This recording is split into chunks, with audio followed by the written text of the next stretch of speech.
A load of bullshit, man. Oh.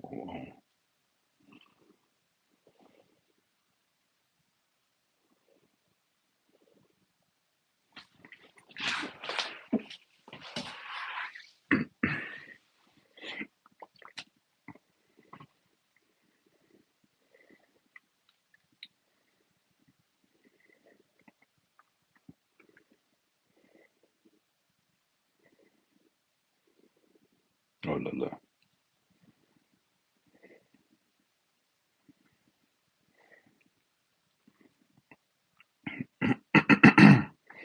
Hey folks, how's it going?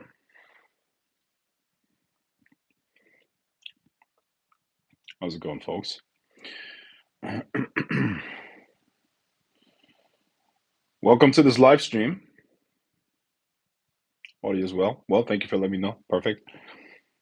So, on this live stream, I'm going to talk a little bit about um, some of the more foundational stuff because those are questions that I keep receiving, and you know, people keep asking me really fundamental questions that I don't even think about anymore, which is great because that makes me reconsider the foundations of what we're actually doing, and it helps me refine my understanding of what I'm doing myself. You see, and I would like to share some of those insights with you, hoping that you will benefit from that as well. Okay, so as you could see, the title of today of the live stream is. By the way, I'm coming at you from a hotel room in Amsterdam. Trent, what's up? Salute. How's it going? I'm coming at you from a hotel room in Amsterdam, and I'm here to do very, very intense ritual work. So I've been exhausted. I am exhausted, but I'm going to try to give you some very good insights and some good value at holy fuck, close to 3 a.m. in Central European time. All right. So, oh, and before I begin, guys, I invite you to follow me on X, Twitter X, or on X, formerly Twitter, as well as on Telegram. Okay, I'm posting the links for both of those. Uh, for both of those in the comments. One second. Just 1 second. So 1 second. So before we begin with this whole thing here, um, I invite you to join me on X. Not that the live stream is on X, but I want to invite you to follow me on X, as well as on Telegram, and on a new Telegram channel. And I'm posting those two links in the chat now. Okay, should be posted in a second.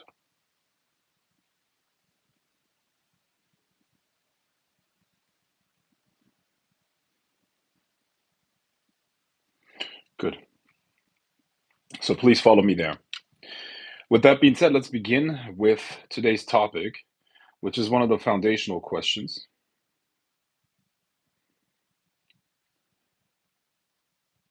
I don't know how you do it staying awake that long. I've been doing this my whole life, my friend. I'm a I'm a nocturnal person, to be honest, man. My circadian rhythm is kind of messed up these days, you know. Which is actually a very interesting topic that is connected to what we're doing here. You see, we all have a certain energetic quality to us, all right? So the topic of today is how to become a magician. Well, the first thing that you need to understand is that becoming a magician is always something individual. All right. Now, it is true that everybody kind of needs the same foundational techniques, in my opinion. There's a certain set of abilities that need to be developed for every magician. But after that, the ascent and the training that every individual needs is kind of individual. Okay, and with that comes certain natural inclinations, such as, for example, certain people are nocturnal. Some people are more of a daylight morning person. Okay, now what does that mean? Those different times throughout the day have different energetic qualities, and they might resonate with a person, with another one, not so much. Okay, so when it comes to how to become a magician, how to be a magician, it means that you need to understand yourself first and foremost. You need to know yourself. The Temple of Delphi. What did they say at the top? Know thyself. The problem, the problem um, of our society in the West is we're talking about doing and having a lot. We're talking about doing and having a lot. Okay. Now, doing and having is a is is not the things that are most important. The most important thing is the beingness. Okay, so the equation, the important equation, is be, do, and have. Yeah, and um, when you make that happen, basically you embody the beingness. The doing and the having are automatic. So what you need to focus on is to develop a certain beingness. And what does that mean? A certain beingness, in this case, a magician, requires a certain understanding of what you're doing and what you want to accomplish with this thing. All right? And that means that you have to understand yourself. What are your strengths? What are your weaknesses? What are the things that you are good at? What are the things that you're not good at? And with this understanding, taking all your strengths into account, all your weaknesses into account, you will be able to actually begin your magical journey. Now, the most important thing that you need to develop as a magician is concentration. Concentration. Why?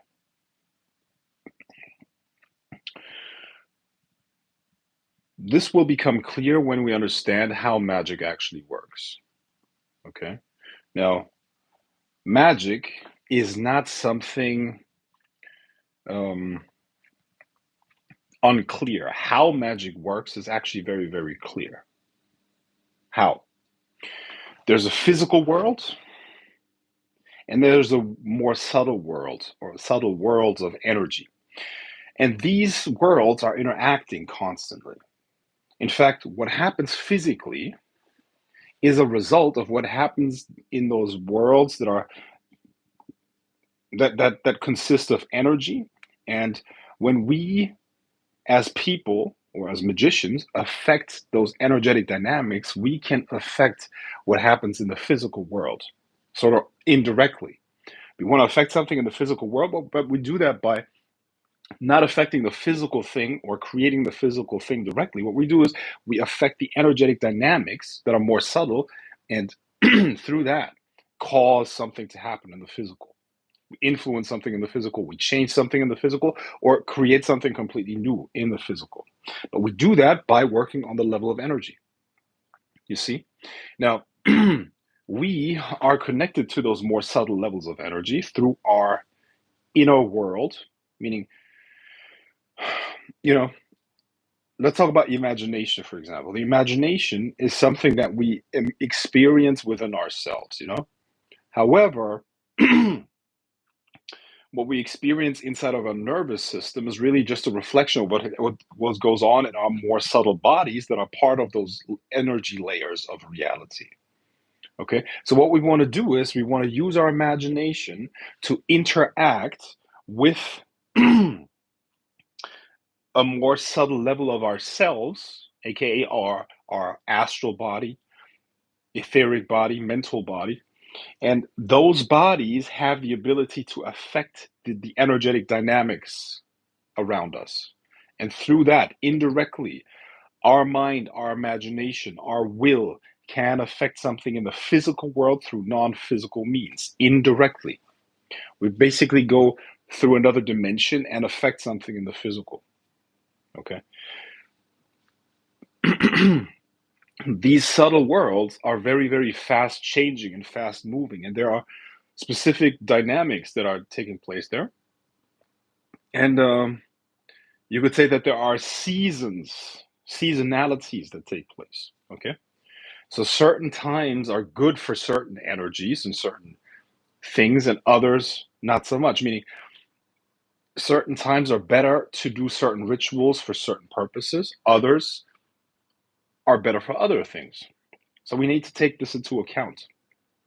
And we ourselves are not all the same. Everybody's different. Everybody's an individual, and everybody has their own individual energetic makeup, their strengths, their weaknesses, and so on and so forth, right? But it all begins with the ability to concentrate. Concentration is so important because these worlds are not empty.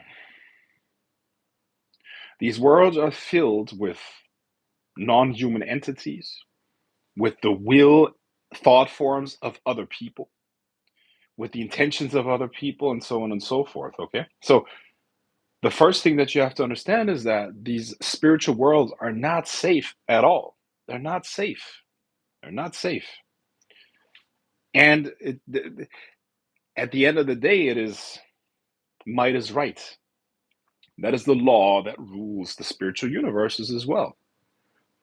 Just like nature. In nature, in the jungle, which is basically a reflection of God's plan, if you will. I mean, really, if you take ideas such as fairness and all that stuff, which is really a human invention, if you take that out of the equation and look at nature, fairness is not really a concept that exists purely out of like nature. It's not something that just arises. Okay, is it fair that the wolf eats the chicken? Is that fair? Like, is that even a factor in the equation of nature? I don't know. Probably not. The the only thing that I see at that point is the stronger animal consumes the weaker animal because it's food. It's from the perspective of the chicken, the wolf is evil. The wolf is hungry, and to him, it's good that he eats the chicken. Simple as that. You see. So when it comes to the spirit world, it's not really about this fluffy bunny white light bullshit. Okay, this is the first thing that you need to get out of your head. I keep telling people that a lot of light workers just have it backwards. They don't really understand what they're doing is they're basically ignoring half of the equation. It's true that not everything is bad, not everything is evil. Where there's evil, there's also light or good. Absolutely. But the point is, you have to understand the dangers of this. The world's not a safe place. Neither is the spirit world. So if you come to this game with a very, very naive mindset and believe that you're embracing your spirituality, just like a lot of light workers do, it is gonna, you know, they're jumping around in their little cute tutus, talking about love and light and all that stuff. That's just not gonna cut it, and it's actually dangerous. This is not the worldview and understanding of an adult. And if you want to be a magician, you actually need to think about the stuff as an adult. Magic is a path of power, and the power that you attain will require you to become stronger and stronger and stronger. And that means that you have to overcome obstacle after obstacle after obstacle. And that means that you can't be naive. You will be tested many, many times. All right. So the bottom line is concentration is your ability to express your will in those other worlds. Why? Because when you can focus your attention, when you can create a thought form that is very, very strong, it has the ability to affect those energetic dynamics and therefore affect what's happening in the physical world. Most people don't have that ability. Most people are not capable of concentrating their energy enough to create thought forms strong enough to affect things energetically. That's the majority of the population. That is essentially 95 to close to 100% of people are not capable of focusing concentration to the point where it has an effect. Why? Because most people don't have that kind of training. On top of that, the dynamics for those more than 90% of people are the following. We're all plugged into these invisible worlds, okay? And there are beings that will try to feed off them, okay? I'm talking about egregores. I'm talking about, you know, egregores are group spirits, are just mass movements, you know, and people are plugged into another world through the screen. Things that runs through their mind. They're not in control over it. They're just passively allowing those influences to take over their mind. And as it takes over their mind, it shapes the mind. And as it does so, it gains access to their energy and feeds off of them. And most people, unfortunately, will never develop the ability to focus their mind enough so that their inner world is really under their own control, and therefore their life is not under their control. And it's done for most people. This question will never come up because they choose to um, you know they choose to take the easy route. Now, if you're a magician, one of the most basic and most important practices is developing your concentration. Once you have your concentration, this is when you begin to play the game. The concentration is the beginning, it's the bare minimum. Then you can start playing the game. Then you can start creating these thought forms that will affect things around you. You can cast spells. You can begin to communicate with entities. You can also tap into information that you don't have access to through mundane means. You can know things through divination and so on and so forth. But it all begins with concentration. It all begins with concentration, you see? So, what is the amount of concentration necessary? You need to, at the bare minimum, you need to be able to focus on one thought completely without having another thought entering your mind for 5 minutes minimum. That is when the thought form is strong enough. After 5 minutes of completely focusing on it, that's when it can become strong enough to actually have an effect on the atmosphere around you. Before that, it's just too weak, you know.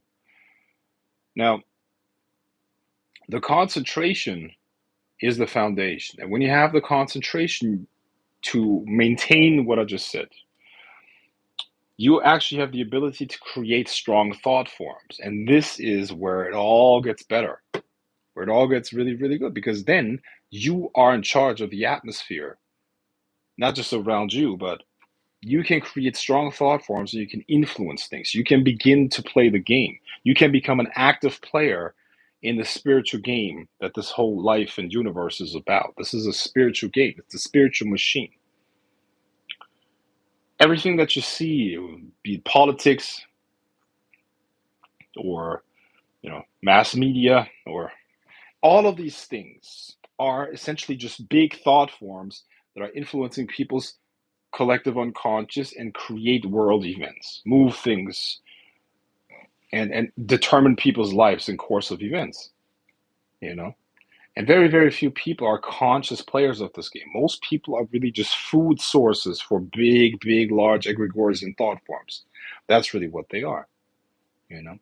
And if you want to become autonomous, if you want to become powerful in this life, you better learn concentration. And concentration is a is then the foundation for a magical imagination. Now, everybody has some sort of an imagination, okay? You can think of things, you can daydream, you can imagine things, whatever, right? But when I'm talking about imagination in a magical context, I'm talking the magical imagination must be extremely, extremely strong. You got to be able to create things for yourself in your inner world that are so strong that they seem real to you. and they overpower all other distractions. So you're really in the experience, and the experience takes over your whole focus and awareness. This is a magical imagination. Through that magical imagination, you can then communicate with spirits too. You know. Now, please understand that you know being a magician is anything but being mentally unstable. Because a lot of people think that because they have weird experience or whatever, they're destined, or they're now it is true that the occult often brings about unusual experiences. That is true. However, mental stability and emotional stability are absolutely, absolutely foundational for a magical practice. It's absolutely important because, see, rituals are inherently destabilizing. And when something is inherently destabilizing, you must be able to fall back on a foundation that is strong enough to handle that. So, discipline is extremely important. I know people don't like to hear this, but discipline is extremely important. What do I mean by discipline? Are you able to live a structured life? Do you have a fucking job? Do you have a do you have a routine that you can follow? Or do you fall off all the time? Or do you have a structured life? Are you a sane individual? Is what I'm trying to say.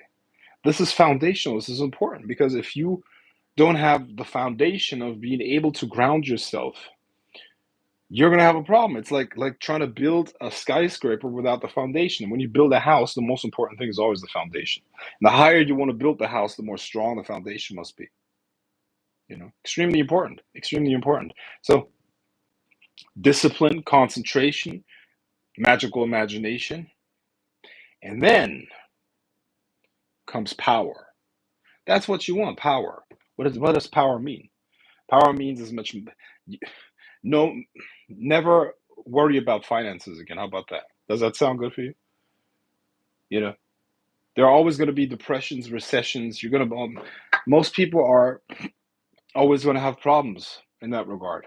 And I promise you, guys, I promise you, we've all lived in a very, very nice period comparatively speaking. The future is not going to be as good. The next decades are going to be fucking hard. Fucking hard. The next 20 years. But you can still thrive. You can be one of the winners, using magic, for example. Whatever department of life you have deficiencies in can be fixed with magic. But like I said, these things need to be there. You know, when I teach magic, I like to focus on money magic as well as psychic seduction or love magic, love spells, that type of stuff, sex, if you will. Why? Because those are the foundational things. You see, and I'm not the type of person that thinks that um, in order to be spiritual, you should ignore those things. I don't believe that because I don't think that matter is unspiritual. You know, a lot of people believe that, or a lot of people in the spiritual world, spiritual community, whatever you want, but these people, a lot of those, they believe that focusing on what we're exposed to here in the body, these carnal elements, are not important. Well, they shouldn't dominate everything, but they are very important because those are the very things and the challenges that you need to overcome in order to develop your spiritual power. So instead of escaping, I prefer to use the spiritual power gained through, development, to control and affect those things here. I think that's how you should do it. Most people are too imbalanced in the sense that they will either focus too much on the material and they become completely materialistic, and their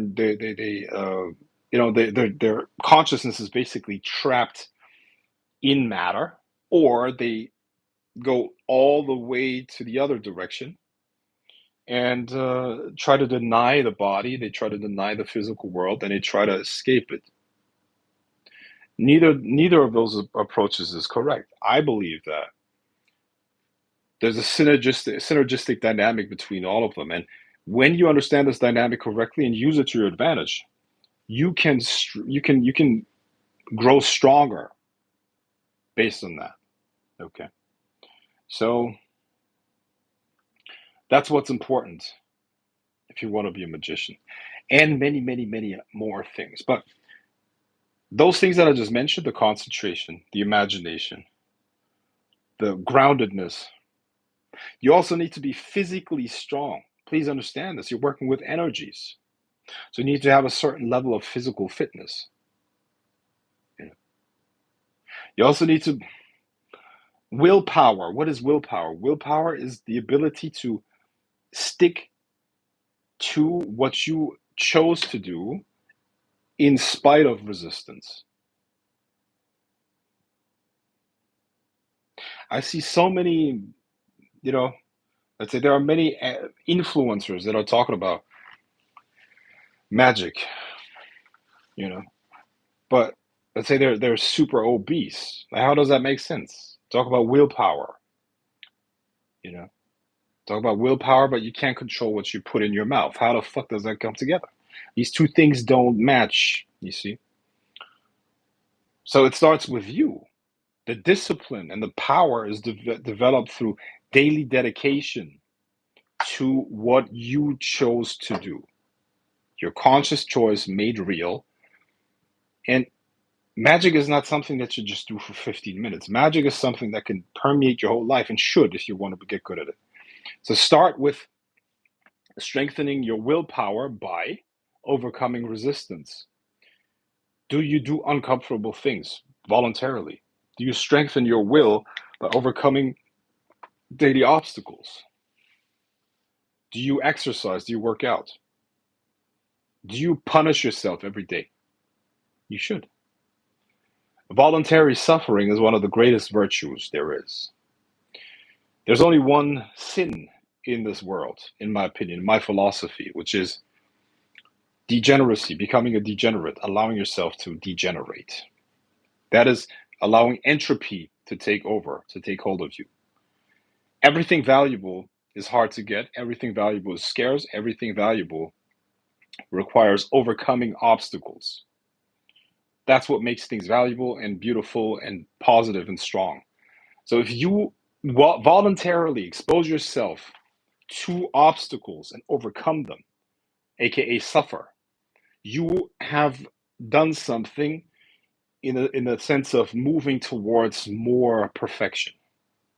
And that is a worthwhile experience. And it's important to build your character. This is how you build character, through suffering, you see.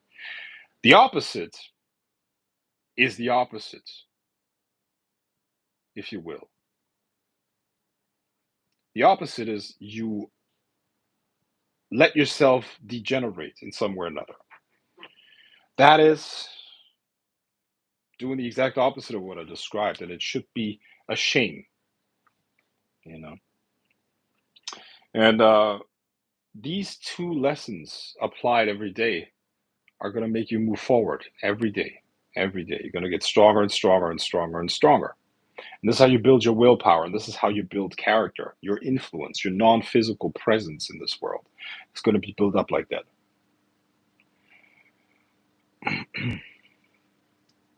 Good. So, hold on. Guys, I'm going to put a Telegram channel, a new Telegram channel for the Grail of the Serpent, as well as my ex Twitter account into the chat. I want you to follow me there. Follow me on Telegram and follow me on Twitter X.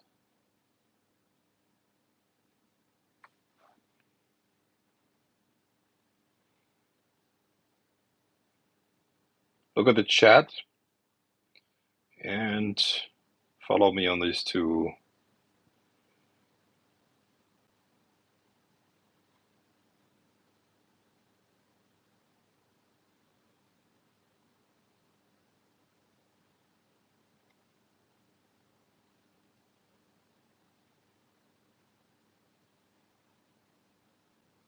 Good. Somebody told me that if you don't have desires to have money while you're walking the spiritual path, you're lying to yourself. Then quit your job and hand me all your stuff then. Great points always. Yes, absolutely. I agree. I agree with that. But yeah, I absolutely agree with that. So, as you know, that's what I teach you. I teach you money magic. I teach sex magic. I teach psychic seduction. I teach you how to get those women. I teach you how to get that money through magic. Absolutely, for sure, and much much more, obviously. But I think this is what bothers most people. Those are kind of like there are like general areas of life that a lot of people have problems in, which is money, which is health, which is relationships, and a lot of people also want to get revenge, right? So I choose to focus on money and relationships, and I think that's a good deed for humanity. And at the same time, I'm also going to be able to teach you a little bit about my insights about life that I've gained over many decades. I'm an old man now with a lot of experience and a lot to teach, so I'm glad to help you with that. So follow me on X, follow me on Twitter, Telegram, and let's see if we have some questions here. Do you guys want to comment? Do you have some questions here? What's this? Laura. Yeah. So what I'm going to post there on X, I'm going to post daily. I'm going to give you just my insights. I'm going to let you in on my universe, my life. I'm going to share my insights with you, information, tips, what I do in my personal practice. The same on Telegram. I'm going to let you in on my life. Will the live be available after the streaming? Yes, I'm gonna upload it on my channel for sure. And we'll see. I haven't used X that much, but maybe I can upload the live on X as well. Do you guys know if you can upload YouTube lives on X? Is that possible? Probably not, right? Probably can't integrate those platforms. No?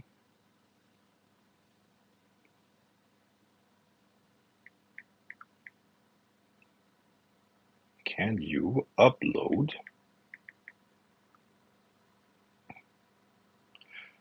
Can you upload YouTube lives on X? Yes, you can.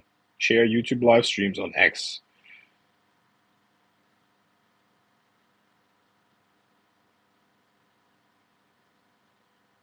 No way.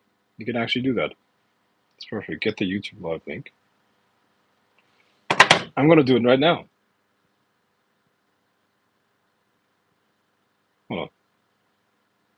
Perfect. So in the meantime, you can definitely post some questions or comments. Yeah, I wanted to ask you guys, have you tried that ritual already, and have you seen a shift in your energy, and did you feel different afterwards? Because that's the most important thing. Before and after should be a different experience. So, did you feel difference before and after?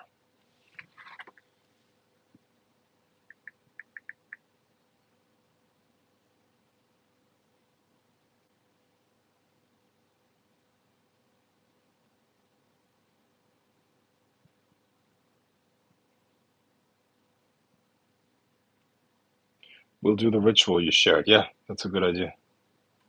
I recommend you do it.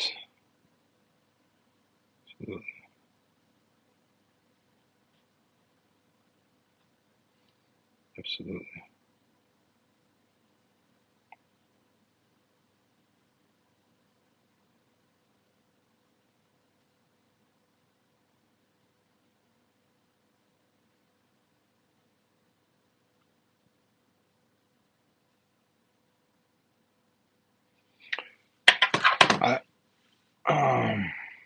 I have everything ready for the rite. I'll be performing it tonight. Yes.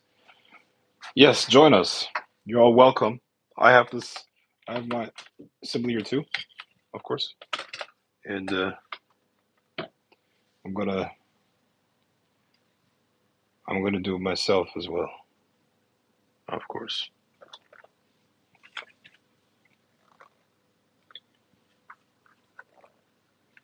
Yes.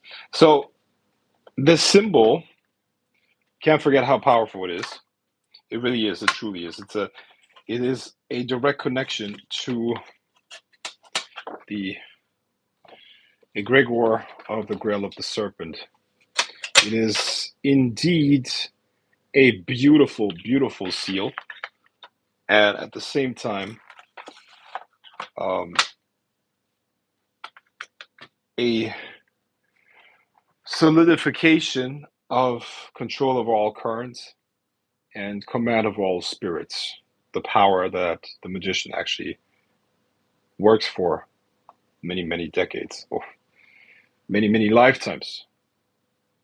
And you can attune yourself to that, and absolutely, absolutely a strong, empowering ritual that you can do there. When performing the ritual, is it requirement to face south, or is that only the case on a permanent altar? Now, you should be facing south, yes. Should be facing the south. Do you observe the moon cycle in your rituals? Depends on the rituals. I try to do that, but it's not necessary, in my opinion. I mean, you can do many, many rituals that are not necessarily dependent on that, you know? What happened to the blue version, though? That's a different story that I'm not going to go into right now. Can you charge the Grail of the Serpent with Reiki without having to do the ritual? Reiki is definitely acceptable, but I still recommend that you do the ritual. Here's my recommendation, my friend. Do the ritual and then charge the egregor with Reiki. Is what I would recommend. Absolutely, my friends. I'm gonna wrap this up now. This was short and sweet. Like I said, follow me on X. Follow me on Telegram. The links have been posted in the chat, and follow me there for information. Follow me there for tips. Follow me there for insights into how to actually become a powerful magician. But not only that, but um, you know, learn things about money magic. Learn things about psychic seduction, about love spells. Sex magic, all the good stuff, man. All the good stuff. And I hope to see you there. Peace out. Bye bye.